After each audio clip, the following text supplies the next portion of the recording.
Bienvenue dans cette nouvelle édition du 12-15 au sommaire de l'actualité.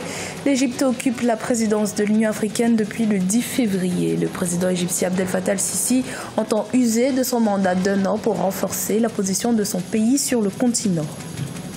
C'était une annonce fortement attendue en Algérie. Le président Abdelaziz Bouteflika est officiellement candidat à un 5e mandat.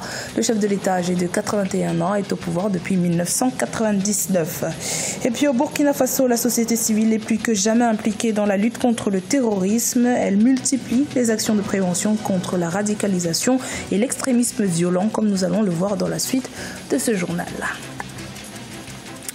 L'Égypte part à la reconquête du continent africain. À la tête de l'Union africaine, le pays compte asseoir son influence sur la scène continentale. Le président égyptien Abdel Fattah el-Sisi entend mettre l'accent sur la lutte antiterroriste, la question migratoire, le développement et l'intégration économique. Vina Noda. À la tête de l'Union africaine, l'Égypte compte se réengager sur la scène continentale.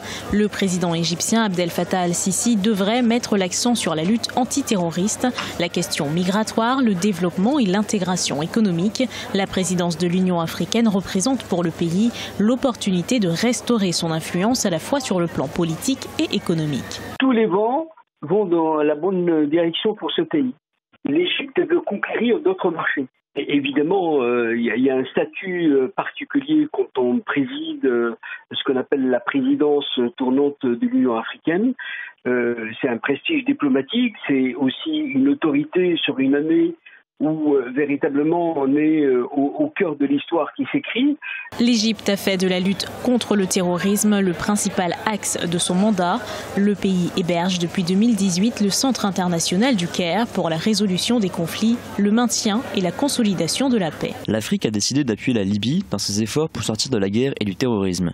Il est important de trouver des solutions africaines à des problèmes africains. Notre travail doit se poursuivre pour améliorer la paix et la sécurité en Afrique d'une manière holistique et durable. Hormis la sécurité, l'Égypte devra poursuivre les efforts engagés dans l'intégration et le développement économique du continent. Pour maîtriser ce marché de milliards d'habitants, le pays se concentre sur le développement des infrastructures préalables à une augmentation des investissements et des échanges intra-africains. Le président algérien Abdelaziz Bouteflika est officiellement candidat à un 5e mandat.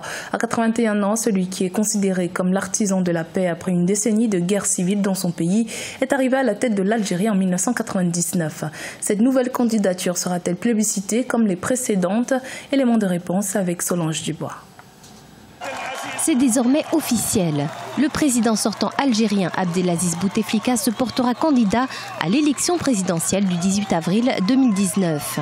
Leader historique, membre du Front de Libération Nationale, le chef de l'État algérien est arrivé au pouvoir en 1999, à la fin de la décennie marquée par la guerre civile qui a opposé l'armée aux islamistes. Pour de nombreux Algériens, il incarne la stabilité. Il doit se présenter, il garantit la continuité, la réconciliation, le succès. Une candidature qui pose néanmoins question sur les véritables enjeux de ce 5e mandat. En effet, depuis 2013, date à laquelle il a été affaibli par un AVC, le président n'assure plus aucune activité protocolaire et aucune image officielle n'a été diffusée depuis le 9 avril 2018. Pour certains observateurs, sa réélection offrirait une stabilité à court terme au Front de Libération Nationale et retarderait une succession éventuelle controversée. Ils ont intérêt à ce statu quo-là, sauf que ce n'est pas le peuple, ces gens-là. Ce sont les privilégiés, c'est la petite caste qui profite finalement. Ridicule et c'est humiliant que le monde entier voit l'Algérie se fossiliser de cette manière-là. S'il venait à se faire réélire, le président Abdelaziz Bouteflika assure qu'il mettra sur pied une conférence nationale inclusive afin de créer à terme une plateforme politique, économique et sociale. Il proposera également un enrichissement à la Constitution. Pilier essentiel de l'économie et de la société marocaine, l'agriculture reste une priorité pour le royaume chérifien. Le secteur agricole, qui représente 20% du PIB et 40% de l'emploi total, contribue au dynamisme du royaume sur l'ensemble du continent. Vina Noda. L'agriculture est un pilier incontournable du développement économique, social et politique du Maroc. Le gouvernement le place au centre du développement national avec la mise en place d'une politique agricole ambitieuse, notamment à travers le plan Maroc Vert, lancé en 2008. Aujourd'hui, le secteur agricole fait partie des 3 meilleurs secteurs aujourd'hui qui vont rapporter au Maroc et qui vont le mettre en exergue.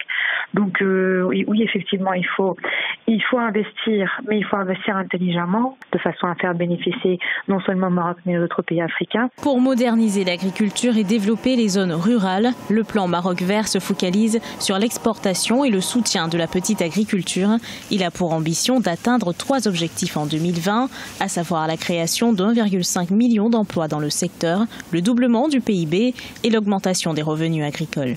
Le PMV constitue une source d'inspiration de politique agricole pour plusieurs pays du continent africain, comme le Gabon ou le Sénégal, qui mettent en œuvre à leur tour des plans verts, en capitalisant sur l'expérience marocaine. Pourquoi un tel intérêt ?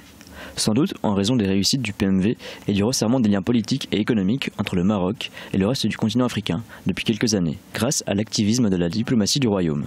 Pour le Maroc, l'exploitation de l'agriculture est incontournable et participe au développement de ses relations avec le reste du continent. Le pays place l'agriculture parmi les secteurs stratégiques. Il représente aujourd'hui 20% du PIB, 40% de l'emploi total et assure un revenu direct ou indirect à 15 millions de personnes. Le Burkina Faso a hérité de la présidence du G5 Sahel le 5 février 2019. Le pays va donc au-devant d'importants challenges dans son combat contre le terrorisme. Dans cette lutte, la société civile burkinabé n'entend pas rester en marge. Mieux, elle multiplie les actions de prévention de la radicalisation. Reportage de notre correspondant Jean-Paul Ouidraogo. Au Burkina Faso, la société civile n'entend pas être en marge de la lutte contre la radicalisation et l'extrémisme violent. Sur le terrain, les actions de prévention se multiplient et font de plus en plus croire aux autorités qu'elle est et reste un fort allié dans la mise en œuvre des politiques sécuritaires.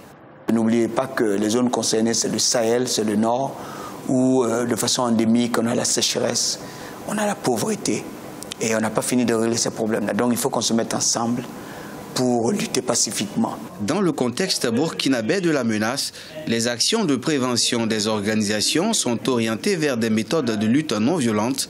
Leurs outils, à la fois récréatifs mais captivants, sont également constitués d'échanges et de jeux de rôle conçus pour toucher une jeunesse en partie fragilisée. Cette fragilité est souvent exploitée maintenant par des personnes qui poursuivent vraiment parfois des intentions inavouées et qui embarquent ces jeunes-là qui sont déjà vraiment laissés à eux-mêmes. Depuis avril 2015, le Burkina Faso fait face à des attaques terroristes dans plusieurs de ses régions, notamment dans les régions du Nord, du Sahel ou encore de l'Est. Des attaques qui ont fait plus de 300 morts. Un état d'urgence a été décrété depuis le 31 décembre 2018 dans 7 des 13 régions du pays. La 5e édition de la Sahraouia s'est achevée ce samedi 9 février à Dakhla au Maroc. Sous le haut patronage du roi Mohamed VI, cette année, le rendez-vous 100% féminin a rencontré un franc succès avec notamment l'augmentation des équipes participantes en provenance de pays africains et de la France également. Retour sur cet événement avec nos envoyés spéciaux José Douglas et Amadou Ndjouya. Fin de la Sahraouia 2019 avec une cérémonie de clôture au Palais des Congrès de Dakhla avec d'abord l'équipe technique saluée comme il se doit par le Wali de la région de Dakhla. Un public nombreux pour assister aussi à cette cérémonie. Les délégations invitées ont été saluées et sont aidées par l'Agence marocaine de la coopération internationale du Maroc, les étudiantes en particulier qui ont participé à cette épreuve, telle que celle de la Palestine, de la Côte d'Ivoire et d'autres pays que vous voyez sur ce podium. Le chanteur Yacine a fait le déplacement pour cette remise de prix et plusieurs associations ont été récompensées avant la présentation du podium de cette édition 2019. Alors voyons le podium. Tout d'abord les troisièmes, les triplettes avec Laetitia et Cécile.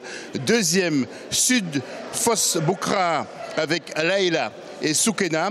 Et à la première place, les petites Naïades avec Jérômine et Isabelle. Royal Air Maroc a pris aussi sa part également dans la cérémonie en offrant 2 billets aux premières. Et puis il faut noter, on leur rappelle que les deuxièmes sont marocaines, Laïla et Soukena. Contente d'avoir participé à cette Sahraouia 2019, nous remercions la Fondation Fos Boukra et nous comptons revenir l'année prochaine à la Sahraouia 2020. Vive la Sahraouia 2019, rendez-vous en 2020 pour la 6e édition, toujours dans la région de Dakhla. C'était le journal de la rédaction. Merci de votre fidélité. Dans un instant, une nouvelle édition de l'actualité sur Africa 24.